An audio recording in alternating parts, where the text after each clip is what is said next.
Hello everyone, welcome back to Government Academia. तो आज हम अपना ट्रायंगल चैप्टर का क्लास 10th के लेक्चर नंबर 2 स्टार्ट करेंगे, जिसमें हम ये समझेंगे कि सिमिलर पॉलीगॉन्स होते क्या हैं, सिमिलर ट्रायंगल्स होते क्या हैं। पिछले वीडियो में हमने देखा था कि ट्रायंगल्स एक्चुअली में क्या होते हैं, ट्रायंगल की कुछ बेसिक प्रॉपर्टीज़ के बारे में पढ़ा था। आज हम उसमें थोड़ा सा आगे बढ़ते हुए अपने मेन टॉपिक के स्टार्ट करेंगे। तो सबसे पहले तो हमको ये समझ में आना चाहिए कि शेप और साइज़ एक्चुअली में होता क्या है। देखो, आगे क्योंकि इसका काम आएगा इसलिए बता रहे हैं।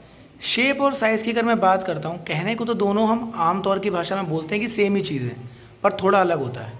शेप का मतलब होता है आकार, मतलब कोई चीज़ कैसी दिख रही है, और साइज़ का मतलब होता है कि उसका साइज़ कितना है, मतलब वो बड़ी है या छोटी है, हाउ स्मॉल और बिग समथिंग इज़। तो शेप का मतलब वो दिख कैसी रही है, और साइज़ का मतलब वो है कैसी, या उसका कितनी बड़ी है कितनी छोटी है वो बताते हैं। तो अगर मैं सिमिलर फिगर्स की बात करूं, तो जैसे नाम से ही मालूम पड़ रहा है कि हम सिमिलर फिगर्स की बात कर रहे हैं जो दिखने में सेम हो, मतलब उनका शेप क्या होगा, उनका शेप सेम होगा। तो figures that have same shape पर डिफरेंट साइजेस, डिफरेंट साइज भी हो सकता है और सेम साइज भी हो सकता है, उससे कोई फ़र्क नहीं पड़ता। बट मेन कॉन्सेप्ट क्या है कि उनका जो शेप होगा वो कैसा होना चाहिए, उनका शेप बिल्कुल सेम होना चाहिए। एग्जाम्पल लेते हैं, जैसे अगर मैं कोई सी भी दो लाइन्स बनाऊंगा तो वो दो लाइंस हमेशा दिखने में एक जैसी लगेंगी। कोई से भी दुनिया के दो सर्कल बनाऊंगा वो हमेशा देखने में एक जैसे लगेंगे।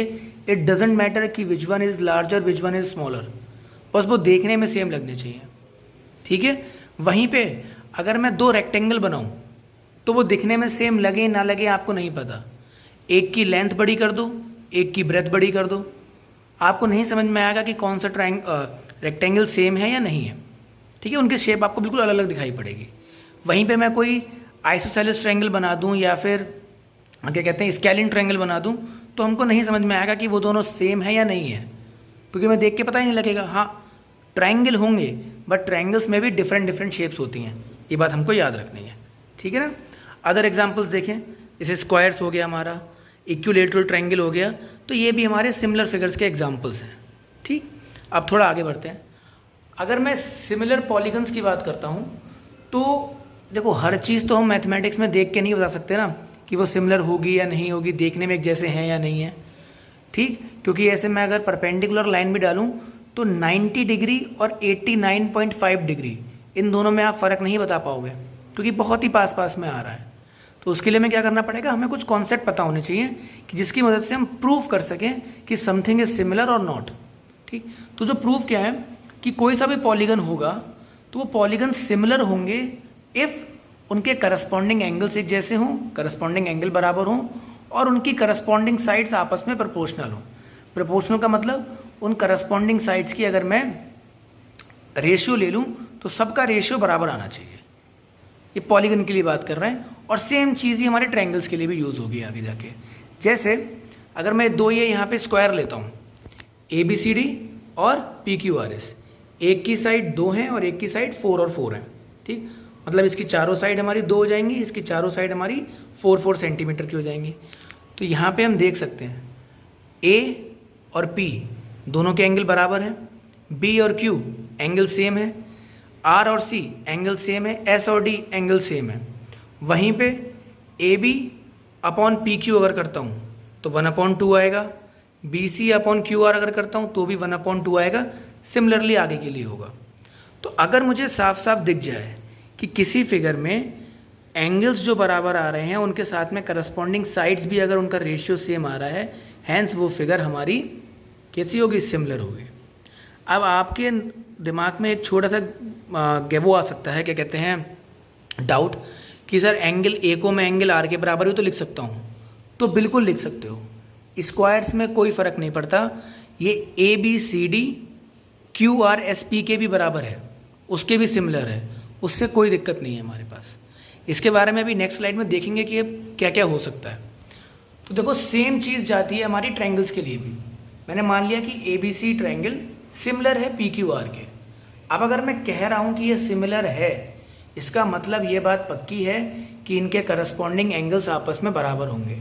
करस्पॉन्डिंग एंगल्स कैसे, हमसे बोला हुआ है ABC is similar to PQR, तो इसका मतलब A जो होगा वो P के बराबर होगा, B जो होगा वो Q के बराबर होगा, और सी जो होगा वो आर के बराबर होगा।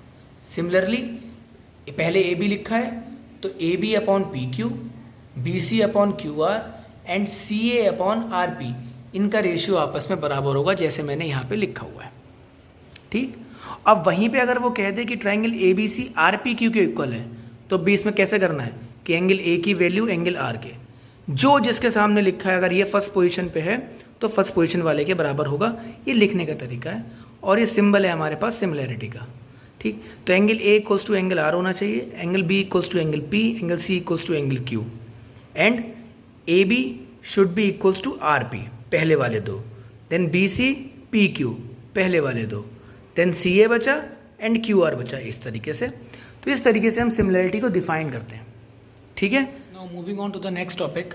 अब हम कुछ बेसिक रिजल्ट्स की बात करेंगे ट्राइंगल्स के ऊपर ही। ठीक है, बेसिक रिजल्ट्स की बात करते हैं। सपोज कर लो कि ए बी सी एक ट्राइंगल है और उस ट्राइंगल में बीच में हमने एक लाइन बना दी जो साइड ए बी को एट पॉइंट डी और साइड ए सी को एट पॉइंट ई पे कट कर रही है।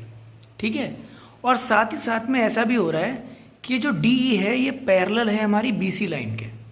ये डी ई किसके पैरेलल है? बी सी लाइन के। तो अगर ऐसा कुछ होता है कि if a line is parallel to a side of a triangle and intersect other two sides, मतलब दो साइड्स को इंटरसेक्ट करे और किसी तीसरी साइड के वो पैरेलल हो, तो जो ये दोनों साइड्स को वो डिवाइड करेगी, जैसे मान लो इसको ए डी और डी बी में डिवाइड किया, इसको ए ई और ई सी में डिवाइड किया, उन दोनों साइड्स को बिल्कुल इक्वल रेशियो में डिवाइड करेगी। That means A D upon D B is equals to A E upon E C. मतलब मान लो ये हमारे पास जो ए बी है ये सपोज कर लेते हैं कि ये 3 सेंटीमीटर का है, तो उसको अगर 1 और 2 के रेशियो में तोड़ रही है, मतलब 1 सेंटीमीटर और 2 सेंटीमीटर में तोड़ रही है, तो और ये हमारी 6 सेंटीमीटर की है, तो यहाँ पे भी 2 और 4 के रेशियो में तोड़ेगी, सो डैट जब हम 2 और 4 को डिवाइड करें तो वापस हमको 1/2 ही मिल जाए। ये हमारा इसका मेन कॉन्सेप्ट होता है। ठीक है, इस थ्योरम का नाम है बेसिक प्रोपोर्शनैलिटी थ्योरम या फिर थेल्स थ्योरम, तो जो हमको याद रखनी है। अब एक रिजल्ट तो ये हो गया, सेम टाइप की फिगर दिखाई पड़े तो एक रिजल्ट तो ये हो गया कि A D upon D B is equals to A E upon E C. अब इसी रिजल्ट से मैं आगे बहुत सारे रिजल्ट बना सकता हूँ। ठीक है, जैसे मैंने बोला था कि 1/2 और यहाँ पर 2/4, तो उसको आप क्या कह सकते हो, 1 कंप्लीट भी ले सकते हैं, वहाँ पे भी लेंगे। अगर 2 कंप्लीट तो सेम रहेगा। जैसे समझते हैं, मैथमेटिकल प्रूफ करते हैं। अगर मैं इन दोनों साइड पे 1 प्लस कर दूँ, जैसे मैंने यहाँ पे करा हुआ है, दोनों साइड पे 1 प्लस करा, तो एलसीएम लेंगे अगर, तो डी बी मेरा ऊपर जाएगा, यहाँ पर मेरा ए सी ऊपर जाएगा और दोनों डी बी और ई सी नीचे आ जाएंगे। अगर आप देखो A D plus D B मिला के क्या बनेगा, complete A B, A E plus E C मिला के क्या बनेगा, कंप्लीट ए सी। वही हमने लिखा हुआ है। हैंस इसकी एक कॉलोरी ये भी हो गई, एक रिजल्ट ये भी हो गया कि A D upon A B is equals to A E upon E C. उल्टा भी कर सकते हैं, D B upon A B is equals to E C upon A C. तो ये बहुत सारे रिजल्ट हैं, इसमें कम से कम 6 रिजल्ट हम इस तरीके से बना सकते हैं। यही रिजल्ट्स को अगर मैं रिवर्स कर दूं या फिर उल्टा कर दूं, ठीक है, रेसिप्रोकल कर दूं इनको, तो ये जो हमारी थ्योरम है, इस थ्योरम का नाम है थेल्स थ्योरम। इसका प्रूफ हम सबसे बाद में करेंगे, क्योंकि प्रूफ हमको खाली समझना होता है, उसमें कुछ खास नहीं आता। जैसा बुक में लिखा है हमको वैसा ही करना होता है, तो उसका प्रूफ हम सबसे आखिरी में करेंगे। जितने भी हमारे पास थ्योरम्स आएंगी, थ्योरम्स अभी हम पढ़ लेते हैं। तो पहली थ्योरम हमको समझ में आ गई। बस समझना कितना है कि जो भी ये लाइन पैरेलल होगी वो हमेशा इस साइड को और इस साइड को बराबर के रेशियो में बांटेगी। मतलब आप इस साइड में जिस तरीके से भी ये रेशियो ले रहे हैं, A D upon D B ले रहे हैं, A D upon A B ले रहे हैं, D B upon A B ले रहे हैं, D B upon A D ले रहे हैं, वही सेम तरीके से आपको इस तरफ भी लेना है, तो उन दोनों रेशियो की वैल्यू हमेशा सेम आएगी। ये हमारा रूल है। दूसरा इसका कन्वर्स भी आता है। कन्वर्स क्या है, अगर ये इक्वल प्रोपोर्शन में बटे हुए हैं तो ये लाइन हमेशा पैरेलल होगी।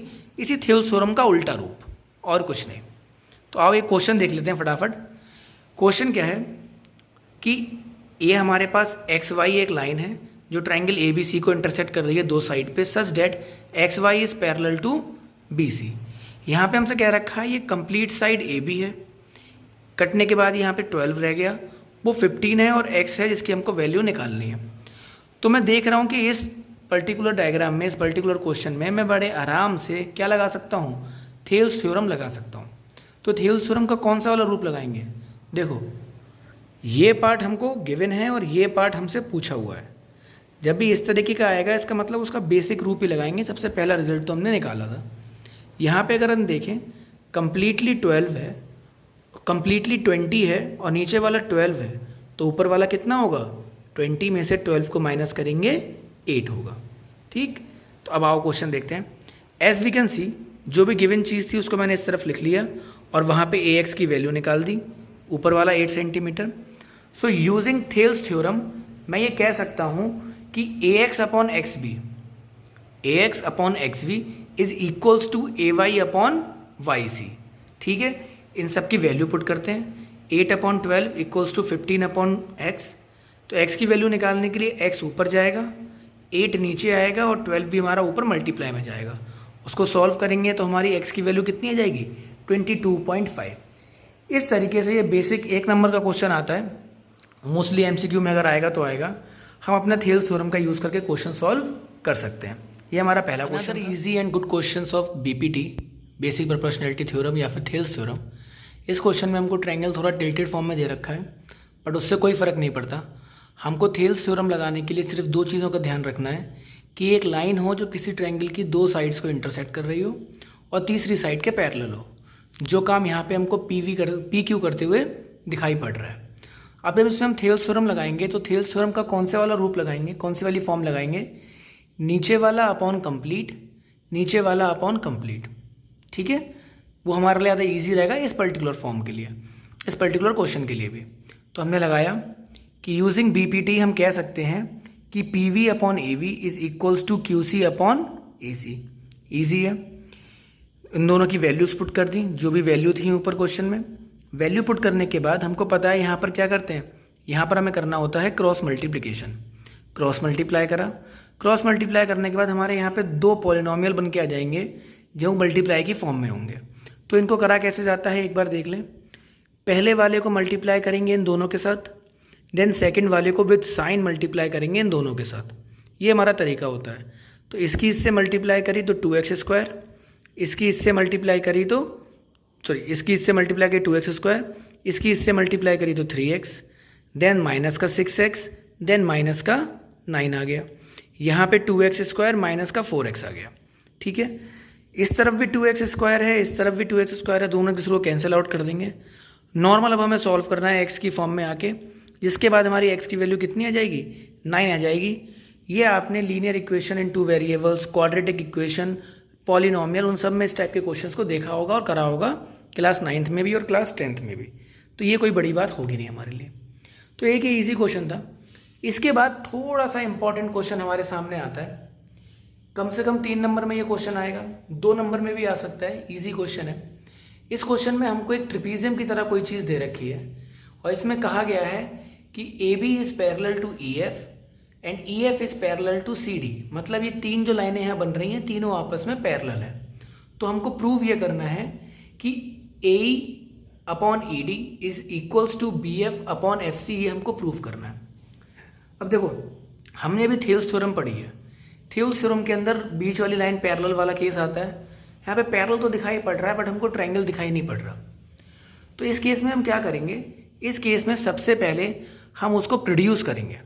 जो लाइन हमारी DA थी उसको आगे की तरफ बढ़ाएंगे, जो लाइन हमारी CB थी उसको आगे की तरफ बनाएंगे और मान लेते हैं कि जब हम DA और DB को प्रोड्यूस करेंगे तो वो पॉइंट Z पे जाके मीट कर रही हैं, जिस तरीके से हमारी ये फिगर बनी है। अब इस फिगर को बनने के बाद जो इसका इंपॉर्टेंट पार्ट शुरू होता है वो हमको देखना है।